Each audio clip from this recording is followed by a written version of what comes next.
시편 68편 19절에서 35절입니다. 날마다 우리 짐을 지시는 주 곧 우리 구원이신 하나님을 찬송할지로다. 셀라. 하나님은 우리에게 구원의 하나님이시라. 사망에서 벗어남은 주 여호와로 말미암거니와 그 원수들의 머리 곧 죄를 짓고 다니는 자의 정수리는 하나님이 쳐서 깨뜨리시리로다. 주께서 말씀하시기를 내가 그들을 바산에서 돌아오게 하며 바다 깊은 곳에서 도로 나오게 하고 내가 그들을 심히 치고 그들의 피에 내 발을 잠그게 하며 내 집에 개의 혀로 내 원수들에게서 제 분깃을 얻게 하리라 하시도다. 하나님이여 그들이 주께서 행차하심을 보았으니 곧 나의 하나님 나의 왕이 성소로 행차하시는 것이라. 소고치는 처녀들 중에서 노래 부르는 자들은 앞서고 악기를 연주하는 자들은 뒤따르나이다. 이스라엘의 근원에서 나온 너희여 대회 중에 하나님 곧 주를 송축할지어다. 거기에는 그들을 주관하는 작은 베냐민과 유다의 고관과 그들의 무리와 스불론의 고관과 납달론의 고관도 있도다. 내 하나님이 너의 힘을 명령하셨도다. 하나님이여 우리를 위하여 행하신 것을 견고하게 하소서. 예루살렘에 있는 주의 전을 위하여 왕들이 주께 예물을 드리리이다. 갈밭의 들짐승과 수수의 무리와 만민의 송아지를 꾸짖으시고 은 조각을 발 아래에 밟으소서. 그가 전쟁을 즐기는 백성을 흩으셨도다. 고관들은 애굽에서 나오고 굿수인은 하나님을 향하여 그 손을 신속히 들리로다. 땅의 왕국들아 하나님께 노래하고 주께 찬송할지어다. 셀라. 옛적 하늘들의 하늘을 타신 자에게 찬송하라. 주께서 그 소리를 내시니 웅장한 소리로다. 너희는 하나님께 능력을 돌릴지어다. 그의 위엄이 이스라엘 위에 있고 그의 능력이 구름 속에 있도다. 같이요. 하나님이여 위엄을 성소에서 나타내시나이다.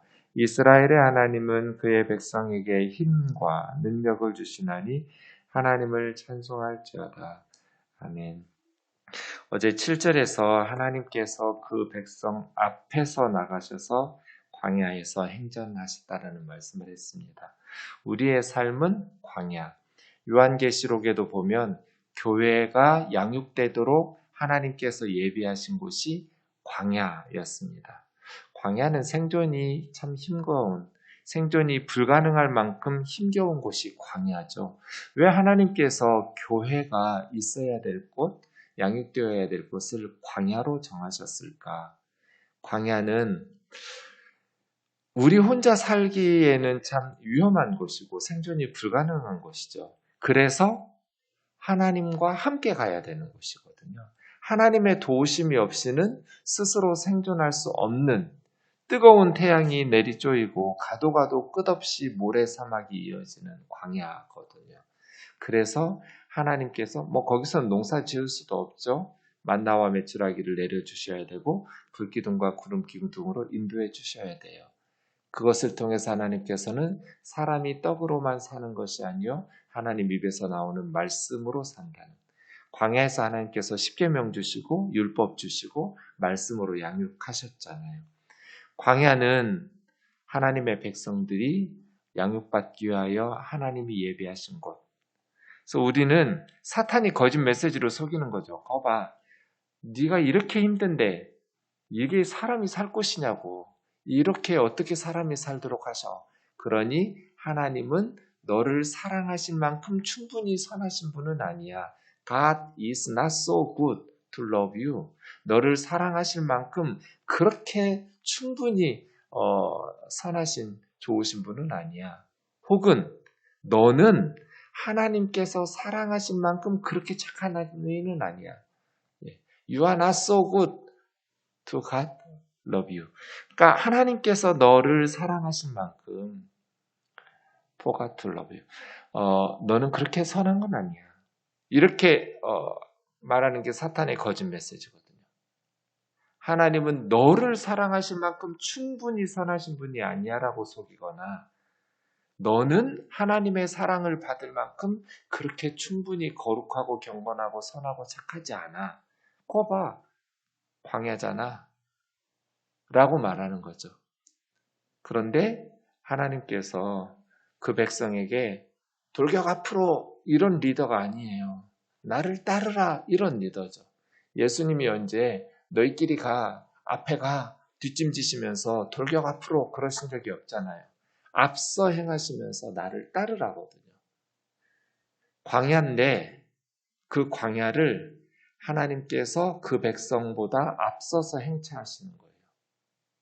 그리고 오늘 19절의 말씀, 좀 전에 찬양한 대로 내 모든 시험 무거운 죄를, 무거운 짐을 주 예수 앞에 아뢰할 때 무거운 짐을 나 홀로 지고, 사실은 나 홀로 지는 게 아니에요. 19절 보세요. 날마다 우리의 짐을 지시는 주 우리 구원의 하나님을 찬송할지로다. 그러니까 우리가 짐을 짊어지고 우리만 짊어지고 쓰러질 때 구원해 주시는 것이 아니라 날마다 우리의 짐을 짊어지시고 우리보다 앞서가시고 우리와 함께 하시는 분이죠. 이 말씀에 아멘해야 사탄의 거짓 메시지를 이길 수 있어요. 나는 하나님이 사랑하시기에 충분히 선하지 못하지만 그럼에도 불구하고 하나님께서 나를 사랑하시는 그 하나님의 크신 은혜, 내가 자격이 있어서 싹스로 받는 것이 아니라 난 자격 없지만 하나님의 은혜로 하나님께서 내 짐을 날마다 대신 지시고 나와 함께 하시고 광야 같은 인생길을 나보다 앞서 가시고 나를 따르라고 말씀하신다. 왜 우리 그런 말씀 많이 들어서 알고 있잖아요.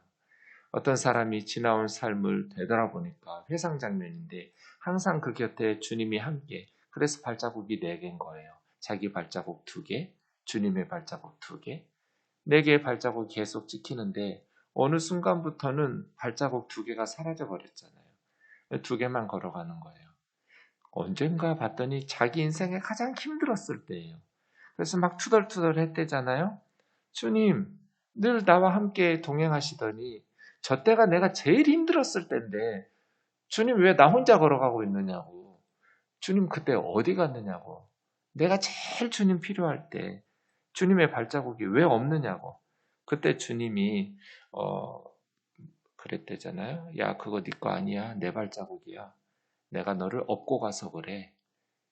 네 인생의 가장 힘든 저 순간에는 발자국 2개가 사라진 건 내 발자국이 사라진 게 아니라 네 발자국 사라진 거예요. 왜? 내가 너를 업었거든.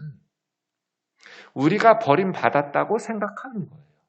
우리가 주님이 나와 함께하지 않으시기 때문에 이런 어려움이 있다고 생각하는 거예요. 그 틈을 비집고 들어와서 사탄이 우리에게 거짓 메시지로 하나님하고 이간질시켜가지고, 이게 사탄의 목표거든요. 하나님과 우리 사이를 이간질시키는 것. 정말 에덴 동산의 모든 나무 실과를 먹지 말라 하시더냐? 인간을 위하는 척하면서, 인간 편을 들어주는 척하면서 하나님에 대해서 왜곡된 생각을 가지게 하죠. 에덴 동산의 모든 나무 실과를 먹지 못하게 하나님은 어떤 하나님이에요? 정말 잔인한 분 아니에요? 인색하신 분. 남들에게는 풍성하더라도 네 인생에만큼은 그렇게 잔인하실 만큼 인색하신. 그래서 하나님이 사실은 다 먹어. 하나만 먹지 마. 그 금지된 하나를 과대해가지고 하나님에 대해서 왜곡시키면서 하나님으로부터 멀어지게 만들고 멸망의 길을 가게 하고, 하나님의 백성들이 멸망의 길로 갈 때 하나님의 가슴이 제일 찢어질 줄을 사탄이 누구보다도 잘 아는 거예요. 그래서 하나님을 그런 식으로 대적하는. 그러나 사실은 뭐예요? 하나님은 날마다 우리의 짐을 짊어지시는 분이다. 아멘이지요?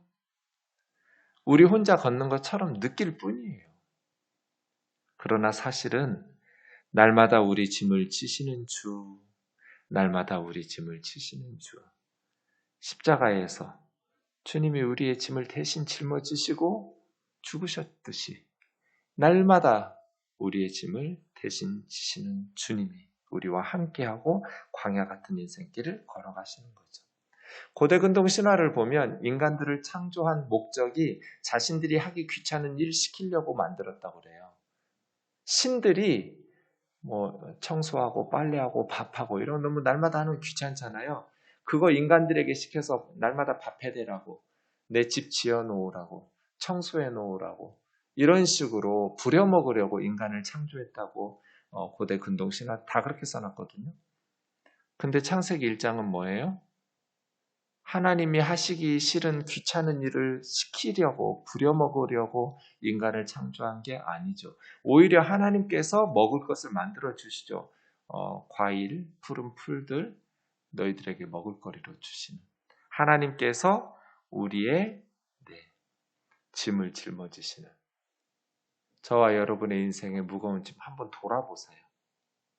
여러분 혼자 그 무거운 짐을 짊어지고 여기까지 왔는지 아니면 힘겨운 광야 같은 인생이었지만 하나님께서 함께 짐을 짊어져 주셔서 여기까지 왔는지 나 혼자 짐을 짊어졌는지 아니면 주님께서 그 무거웠던 짐들을 대신 짊어져 주시고 나보다 앞서 행하시고 나에게 은혜를 베푸시고 나와 함께 동행하셔서 여기까지 왔는지를 한번 돌아보세요.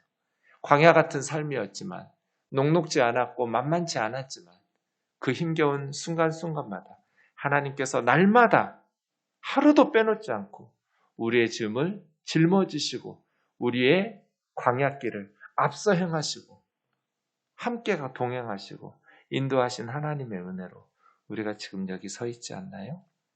하나님은 우리에게 구원의 하나님이시어서 사망에서 벗어남은 주 여호와로 말미암음이거니와 하나님의 백성들을 사망에서 하나님께서 건져주셨기 때문에 구원의 하나님께서 우리에게 베푸신 그 은혜로 우리가 지금 벗어난 거죠. 죄와 사망의 길에서 벗어나고 광야 같은 위험한 전갈과 뱀과 그 무수한 위기를 벗어나서 생명의 길을 걷지 않냐는 거예요. 원수들의 머리, 죄짓고 다니는 자의 정수를 하나님께서 쳐서 깨뜨리시리로다. 하나님의 백성들을 괴롭히고 죽이려고 하고 무너뜨리려고 하는 원수들. 주께서 말씀하시기를 내가 그들을 하나님의 원수들, 하나님의 백성들의 원수들이죠. 바산, 가장 높은 산이에요. 돌아오게 하며 바다 깊은 곳. 그러니까 가장 높은 바산에서 가장 깊은 바다 깊은 곳에서도 그 원수들이 도로 나오게 해서 하나님의 백성들로 하여금 그 원수들을 심히 치고 그들의 피에 발을 담그고 내 집에 개의 혀로 원수들에게서 분깃을 얻게 하리라 하시도다. 하나님께서 원수들이 아무리 높은 곳에 있어도 아무리 깊은 바다 깊은 곳에 있어도 다 끄집어내셔서 그들의 죄값을 치르게 하셨도다. 하나님이여 그들이 주께서 행차하심을 보았으니 나의 하나님 나의 왕이 성소로 행사하시라. 하나님께서 하나님의 백성들과 함께 동행하시고 승리하게 하시고 예루살렘으로 행차하게 하시는 것을 원수들이 목도하게 하셔서 소고치는 처녀들 중 노래 부르는 자들이 앞서가고 악기 연주하는 자들이 뒤따르면서 기쁘고 즐겁게 하나님의 승리와 구원을 찬송하는 것이죠. 이스라엘의 근원은 아브라함, 이삭, 야곱, 요셉 족장들이에요. 그들에게서 나온 너희여 대회 중 하나님 주를 송축할지어다. 거기에는 그들을 주관하는 작은 베냐민이 12지파 중에 막둥이 아들이잖아요. 작은 베냐민이라고 해요. 유다. 베냐민과 유다는 남쪽의 두 지파, 유다의 두 지파죠. 북이스라엘 10지파로 나뉘어질 때 그들의 무리와 스불론과 납달리는 북이스라엘 10지파의 두 지파인데 맨 북쪽에 있는 자들이죠. 그들의 고관이 되었도다. 내 하나님이 너의 힘을 명령하셨도다. 힘을 명령하셨도다라고 번역해도 좋고요. 하나님 힘을 나타내십시오라고 번역해도 좋습니다. 하나님이여 우리를 위하여 행하신 것을 경고하게 하소서. 이게 이제 기승전결의 결에 해당하는 부분이 28절부터인데요. 결국은 요거죠. 우리를 위하여 행하신 것, 하나님께서 베푸신 구원과 하나님께서 시작하신 하나님 나라의 역사를 견고하게 하소서. 하나님 선교사들을 통해서 열방의 교회들을 통해서 아프가니스탄에 행하신 것을 견고하게 하소서. 무너지지 않도록 주여 은혜를 베푸소서. 힘을 더하여 주옵소서. 힘을 명령하시옵소서. 우리에게 능력을 주옵소서. 혹은 하나님 능력을 베푸시고 일어나시옵소서. 아프가니스탄의 성도들이 무너집니다. 저 북한의 선교사들을 통해서 복음을 전파하셨는데 하나님께서 우리를 위하여 행하신 것을 견고하게 하여 주옵소서. 북한의 복음과 교회가 무너지고 있습니다. 하나님 붙들어 주옵소서. 선교사님들이 피와 눈물로 세웠던 이 한국교회가 무너지지 않도록 힘을 주십시오. 견고하게 하십시오. 세상이 조롱하고 교회는 타락하고 우리 아이들은 신앙을 잃어버리는 무너지는 이 상황을 하나님께서 불쌍히 여겨주시고 말씀을 회복시켜 주시고 은혜를 회복시켜 주시고 하나님의 영을 성령으로 충만하게 하십시오. 그거잖아요. 결국 시편 68편에서 하고 싶은 이야기가 이 28절이거든요.